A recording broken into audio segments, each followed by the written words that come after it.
सांगावावर आपण पाहतोय महत्त्वाच्या बातम्यांचे हायलाइट्स।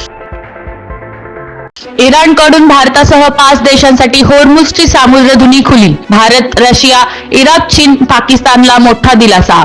इराणचे परराष्ट्र मंत्री अब्बास अराक्ची यांची माहिती।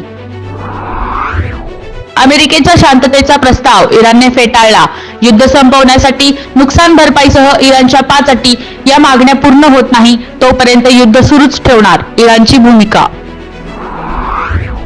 श्रीरामपूरमध्ये रामनवमीच्या मिरवणुकीला गालबोट, अज्ञात समाजकंटकांकडून मिरवणुकीवर दगडफेक, पोलीस कर्मचाऱ्यांसह 3 जण जखमी, अज्ञातांविरोधात गुन्हा दाखल, परिसरात तणाव। पुढील 48 तास धोक्याचे, हवामान विभागाकडून वादळी वाऱ्यासह पावसाचा इशारा। मराठवाडा, मध्य महाराष्ट्र आणि विदर्भातील सीमावर्ती भागांमध्ये पावसाची शक्यता। शेतकऱ्यांना काल आलेल्या पिकाची काळजी घेण्याचं आवाहन। तेल टंचाईच्या पार्श्वभूमीवर केंद्राचा मोठा निर्णय।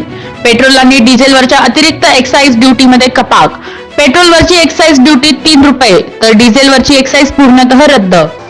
या होत्या आजच्या महत्त्वाच्या बातम्यांचे हायलाइट्स। अशा विविध घडामोडी जाणून घेण्यासाठी सबस्क्राइब करा सांगावा, पाहत रहा सांगावा।